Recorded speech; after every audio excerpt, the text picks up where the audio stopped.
தொடர்ந்து மூன்றாவது நாளாக இந்திய வான் எல்லையை ஊடுருவும் பாகிஸ்தானின் முயற்சி முறியடிக்கப்பட்டிருக்கிறது. இந்தியாவுக்கு எதிரான தாக்குதலை நிறுத்தாமல் பாகிஸ்தான் ராணுவம் தொடர்கிறது. இந்நிலையில் இந்தியாவின் வான் பாதுகாப்பு அமைப்பை மீறி தாக்க முடியாமல் பாகிஸ்தான் ராணுவம் தடுமாறி வருவதாகவும் தெரிவிக்கப்பட்டிருக்கிறது.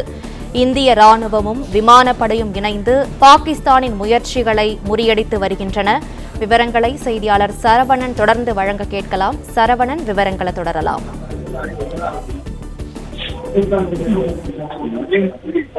ஜம்மு காஷ்மீர், பஞ்சாப், ராஜஸ்தான் உள்ளிட்ட எல்லையோர மாநிலங்கள்ல பல்வேறு பகுதிகளில், குறிப்பாக 7 பகுதிகளை குறிவைத்து பாகிஸ்தான் ராணுவம் மீண்டும் இந்த ட்ரோன் தாக்குதலை நடத்துவதற்கு திட்டமிட்டிருப்பதாக தகவல் வெளியாகி இருக்கிறது. அவற்றை இந்த ட்ரோன் தாக்குதலை வெற்றிகரமாக 3வது நாளாகவும் இந்தியாவுடைய வான் பாதுகாப்பு அமைப்புகள் முறியடித்து அத்தனையும் வீழ்த்தி இருக்கிறது.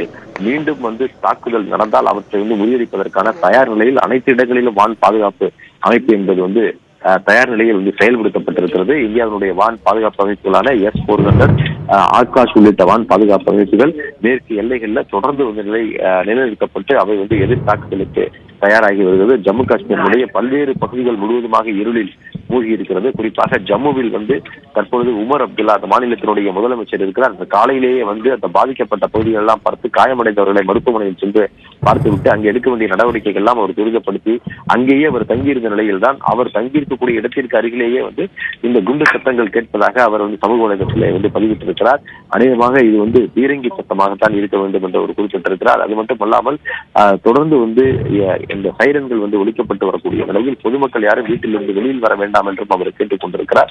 அதே போன்று பஞ்சாப், ராஜஸ்தான் உள்ளிட்ட பகுதிகளிலும் கூட, அந்த எல்லை பகுதிகளிலும் கூட முன்னெச்சரிக்கை நடவடிக்கையாக மின் விநியோகத்தை நிறுத்தி வைத்திருக்கிறார்கள். சம்பா, பத்தான்கோட் உள்ளிட்ட பகுதிகளிலும் குறிவைத்து இந்த தாக்குதல் நடத்துவதற்கு பாகிஸ்தான் முயன்றிருக்கிறது. நேற்றைய தினம் 36 இடங்களை குறிவைத்து இந்த தாக்குதல் நடத்துவதற்கு பாகிஸ்தான் முயன்றும் கூட ஒரு ட்ரோன்கள் கூட இந்தியாவுடைய எல்லையில் தரையை தொடரவில்லை. அத்தனையும் வானிலேயே சிதைக்கப்பட்டிருக்கிறது இந்தியாவுடைய வான் பாதுகாப்பு அமைப்பால்.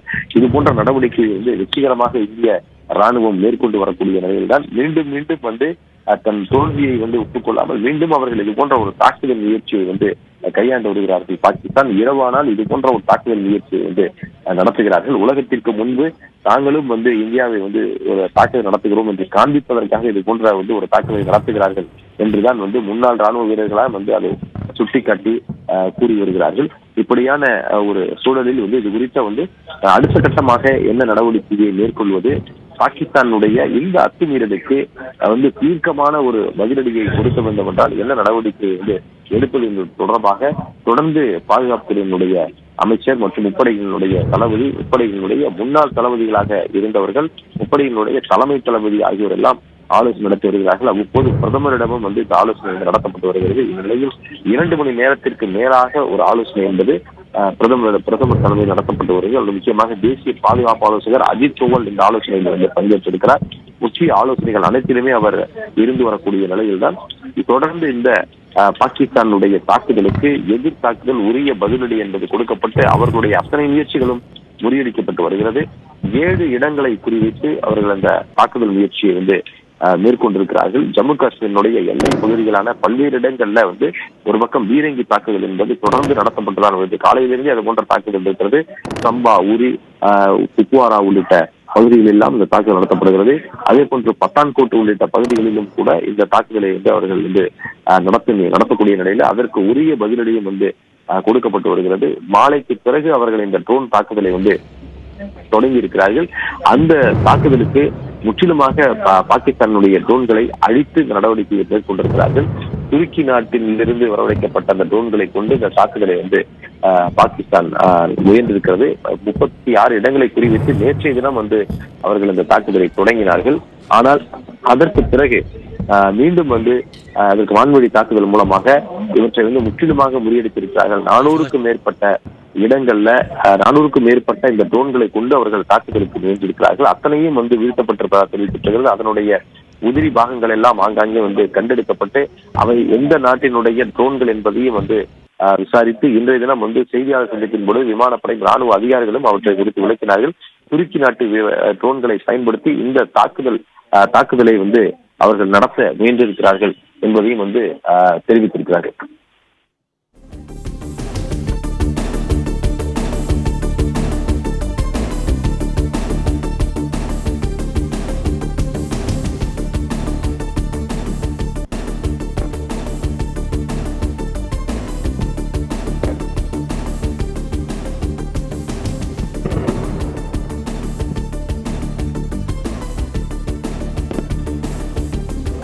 தொடர்ந்து மூன்றாவது நாளாக பாகிஸ்தான் ராணுவம் இந்திய எல்லையில் தாக்குதல் நடத்தி வருகிறது. இந்நிலையில் போர் பதற்றம் வலுத்திருக்கும் நிலையில் அடுத்த கட்ட நடவடிக்கைகள் குறித்து பிரதமர் நரேந்திர மோடி ஆலோசனையை மேற்கொண்டிருக்கிறார்.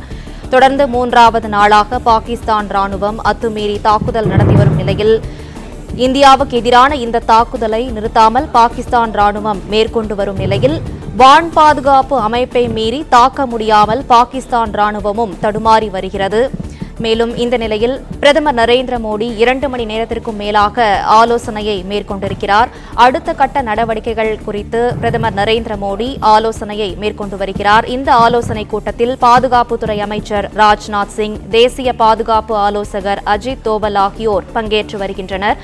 மேலும் பிரதமர் மேற்கொண்டுள்ள இந்த ஆலோசனைக் கூட்டத்தில் முப்படைகளின் முன்னாள் தளபதிகளும் பங்கேற்று வருகின்றனர். நாட்டின் முப்படைகளில் நீண்ட காலம் பணியாற்றி பெரும் அனுபவம் பெற்றவர்களும் இந்த ஆலோசனைக் கூட்டத்தில் பங்கேற்று வருகின்றனர். அடுத்த கட்ட நடவடிக்கை குறித்து பிரதமர் நரேந்திர மோடியுடன் இந்த ஆலோசனையானது நடைபெற்று வருகிறது.